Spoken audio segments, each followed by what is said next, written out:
J'espère que vous êtes bien installés parce que l'histoire que je vais vous raconter aujourd'hui, c'est du lourd, du vrai congossage juridique. Une affaire qui s'est passée il y a plus de 50 ans. En 1973, mais croyez-moi, c'est tellement chaud que ça pourrait se passer aujourd'hui même. Imaginez un peu, un homme demande le divorce, il traîne sa femme devant les tribunaux, il gagne son divorce. Et puis, en pleine audience d'appel, il change d'avis. Il dit qu'il veut reprendre sa femme, mais la femme, elle refuse net. Qui va gagner? Qui va payer? Et surtout, comment les juges vont-ils démêler ce vrai sac de nœuds? Accrochez-vous bien, parce que cette histoire-là, elle a tout. La violence domestique, l'argent, la fierté masculine blessée et 3 niveaux de tribunaux qui vont en parler. C'est parti.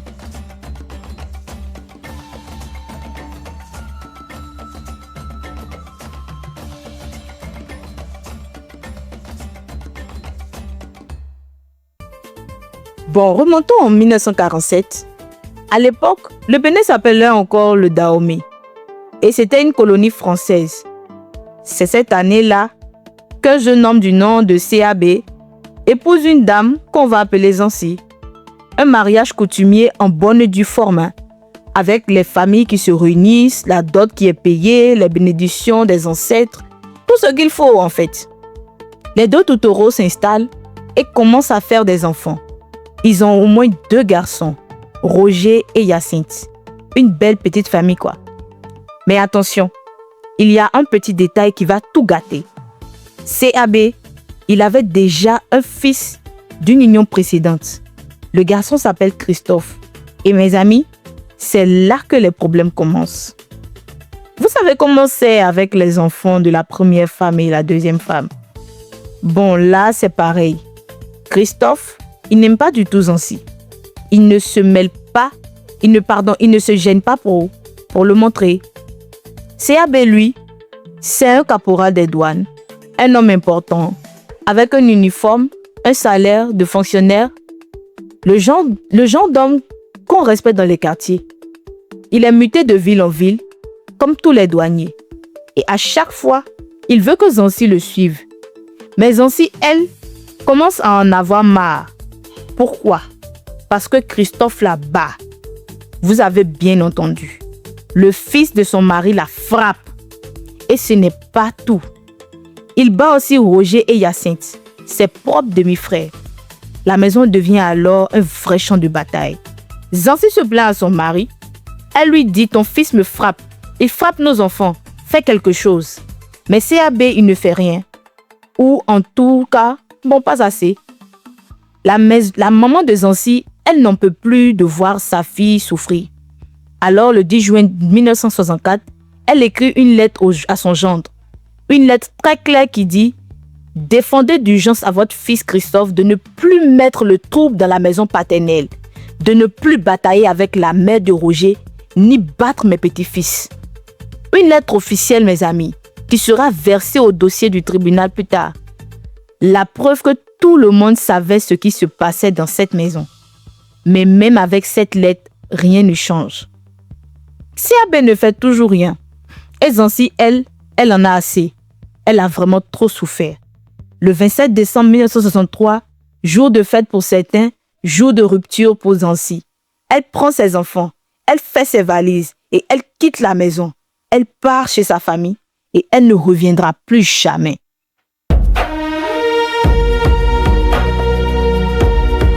Trois ans passent. 3 longues années. Les 2 ne se parlent plus. CAB vit de son côté, Zansi avec ses enfants de l'autre côté. Pendant ces 3 ans, les familles essaient d'arranger les choses, vous savez. C'est la coutume béninoise. Avant d'aller au tribunal, on organise des assemblées familiales. Les oncles et les tantes, les sages du village se réunissent. Ils écoutent les 2 parties. Ils essaient de trouver une solution. Mais Zansi, elle est catégorique. Elle ne veut plus entendre parler de retour. Jamais de la vie qu'elle a dit. Alors le 27 décembre 1966, notez bien exactement, 3 ans, jour pour jour après le départ de sa femme, CAB se décide. Il va au tribunal de conciliation de Cotonou et il dépose une requête en divorce. Son argument est simple. Ma femme a quitté la maison depuis 3 ans. On a fait des assemblées familiales. Rien n'a marché. Elle ne veut plus vivre avec moi. Je demande le divorce. Zansi reçoit la convocation. Elle se présente au tribunal. Et là, elle dit au juge, « Oui, je suis d'accord pour le divorce, mais il faut que je m'explique. » Et mes amis, elle sort un mémoire préparé par son avocat. Un mémoire qui raconte tout. Elle dit, « Si j'ai quitté la maison, c'est parce que mon mari et mon fils Christophe me maltraitaient. J'étais battue. Mes enfants étaient battus. Et en plus de ça, mon mari m'a accusé d'adultère sans aucune preuve. » Adultère, le mot est lâché. Dans notre société, c'est une accusation très grave pour une femme. Mais Zansi dit que c'est faux, que c'était juste des rumeurs du quartier. Et ce n'est pas fini. Zansi ajoute une autre bombe. Pendant ces 3 ans, qui a nourri les enfants? Qui a payé leurs vêtements? Qui a payé leur école? C'est moi. Lui, il n'a rien donné. Maintenant qu'il veut divorcer, qu'il me rembourse d'abord. Et là, elle réclame la somme de 377 400. En 1966, mes amis, c'est énorme. C'est comme si aujourd'hui, quelqu'un vous réclamait plusieurs millions.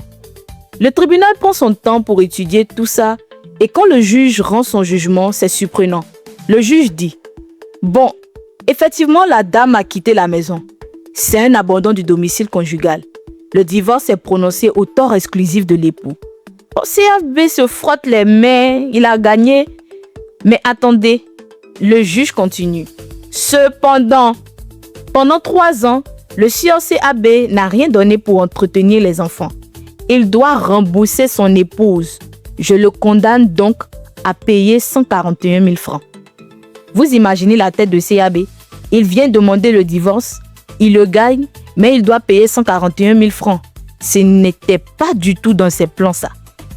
Zansi, de son côté, elle est aussi un peu déçue. Elle voulait 377 400. Elle n'a eu que 141 000. Alors, elle fait appel. Elle veut plus d'argent. CAB, lui, il est vexé de devoir payer, mais il ne fait pas appel. Il pense peut-être que 141 000 francs, c'est déjà trop. Alors, direction la cour d'appel de Cotonou. Le retournement de situation qui a choqué tout le monde. On est maintenant en 1968. L'affaire arrive devant la cour d'appel de Cotonou, chambre de droit locale. Les juges de la cour d'appel, ils ne sont pas contents de ce qu'ils voient dans le dossier. Ils se disent, attendez là, le tribunal a prononcé le divorce autour de la femme, mais quand on lit bien le dossier, on voit qu'elle était battue. Il y a même une lettre officielle de sa maman qui le prouve. Et l'histoire d'adultère, c'est juste des rumeurs de quartier. Il n'y a aucune preuve. Les juges commencent à douter. Ils se demandent si le premier tribunal n'a pas fait une erreur. Alors, ils convoquent les 2 parties pour une audience spéciale. Une audience de délibéré rabattu, comme on le dit dans le jargon juridique. C'est une audience où on rappelle les gens pour clarifier certains points avant de rendre la décision finale. C'est ainsi qu'on est le 27 juillet 1968. Tout le monde est présent. Les avocats, les greffiers, les juges et l'ambiance est tendue. Et là, mes amis, il se passe quelque chose d'incroyable. Quelque chose que personne n'avait vu venir. CAB se lève et devant tout le monde, devant les juges, devant les greffiers qui notent tout, il déclare « Je suis d'accord si mon épouse veut reprendre la vie conjugale. » Le silence dans le tribunal. Tout le monde est choqué. Vous vous rendez compte?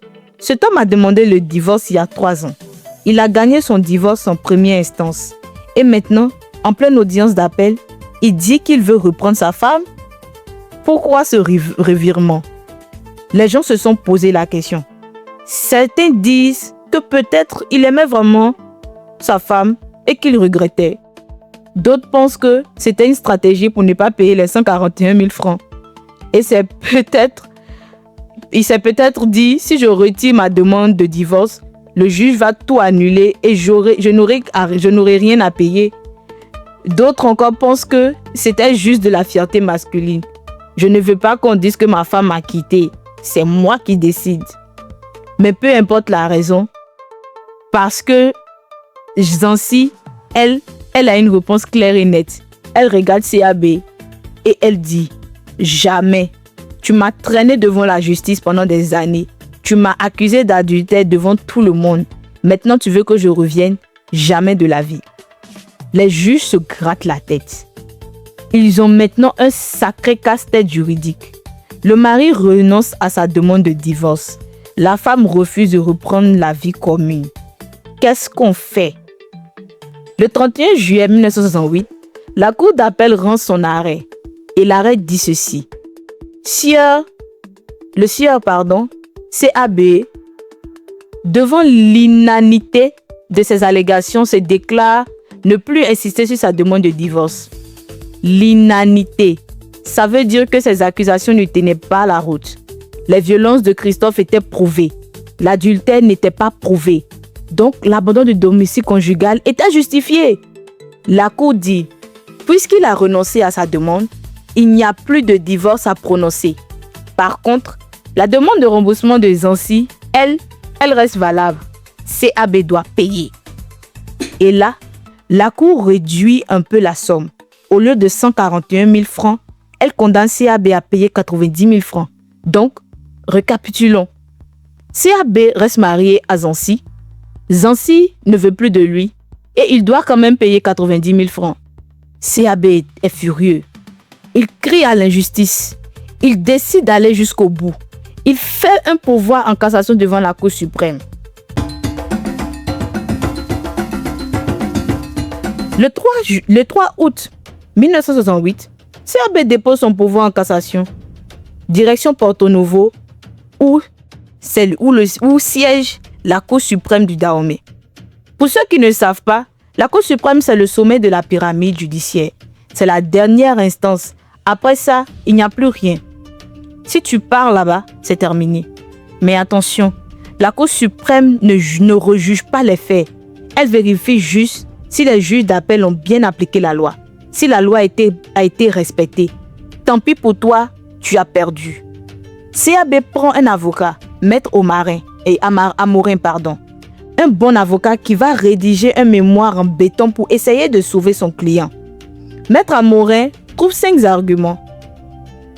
5 moyens de cassation, comme on le dit dans notre jargon. Voyons les principaux. Le premier argument, la Cour d'appel a commis un déni de justice. L'avocat dit, mon client a demandé le divorce. La Cour d'appel devait statuer sur cette demande. Elle ne l'a pas fait. C'est un déni de justice, un crime grave. Mais la Cour suprême n'est pas d'accord. Elle répond, il n'y a pas de déni de justice. La Cour d'appel a bien rendu une décision. Elle a constaté que votre client avait renoncé à sa demande.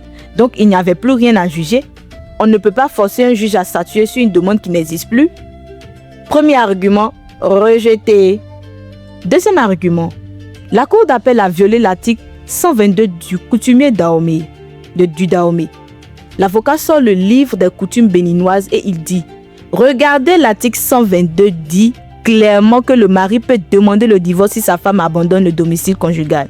C'est la coutume. » La Cour suprême répond « Oui, c'est vrai, mais l'article dit aussi que l'abandon doit être sans motif grave.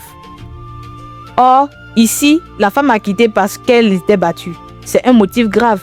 Et de toute façon, ton client a renoncé à ses accusations. Donc cet argument ne tient pas. Deuxième argument, rejeté. Troisième argument, les violences de Christophe ne sont pas prouvées. L'avocat tente le tout pour le tout. Mon client n'a jamais admis que son fils battait sa femme. C'est faux.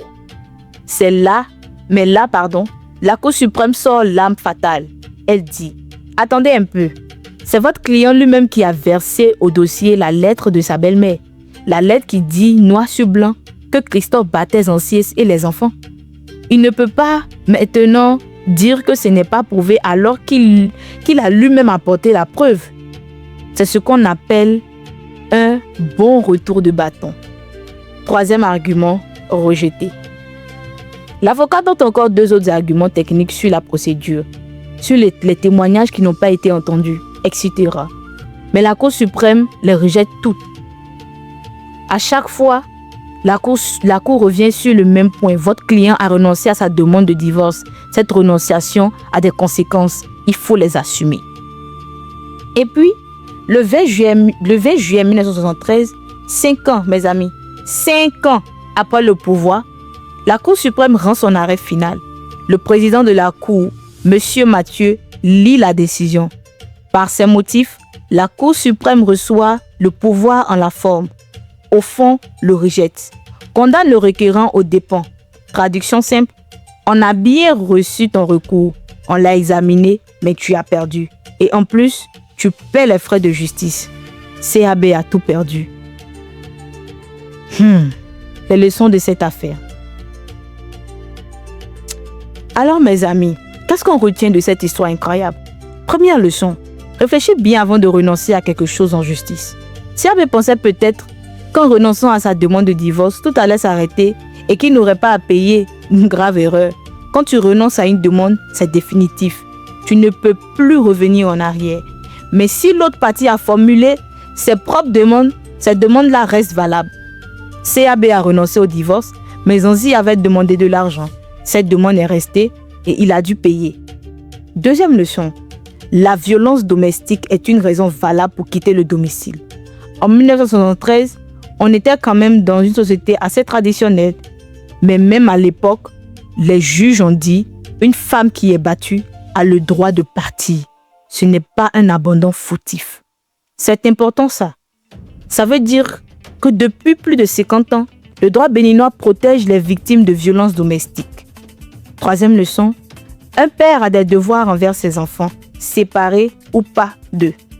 CAB s'est dit, elle est partie avec les enfants, non. Ce n'est plus mon problème. Mais les juges lui ont dit, non monsieur, ce sont tes enfants. Tu dois contribuer à leur entretien. C'est l'ancêtre de ce qu'on appelle aujourd'hui la pension alimentaire.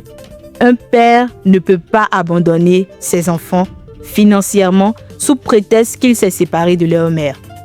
Quatrième leçon, ne verse pas toi-même les preuves contre toi au tribunal. CAB a commis une erreur monumentale.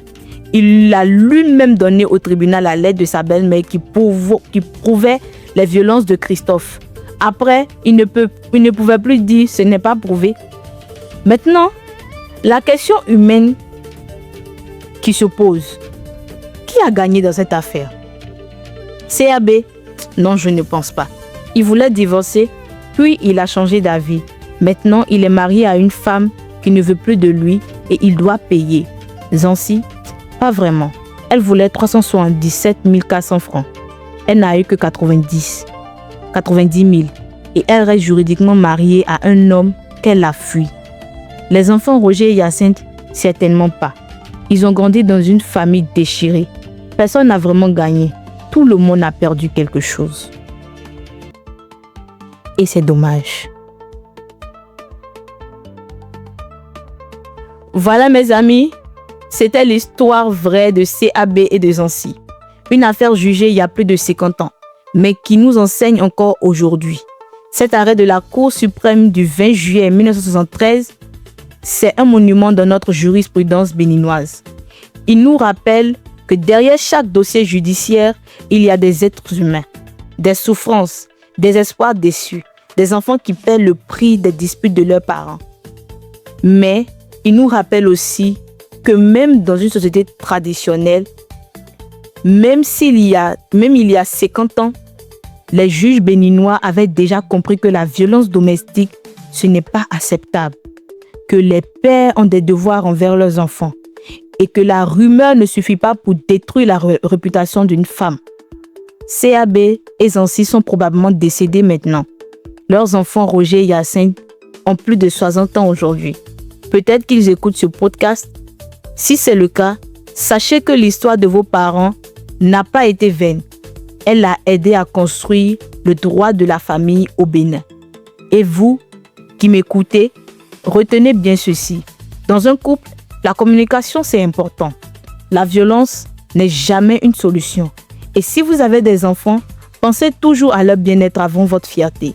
C'était Voici les faits. Si cette histoire vous a plu, partagez-la autour de vous et surtout, prenez soin de vos familles. À très bientôt pour un nouveau Congossa juridique.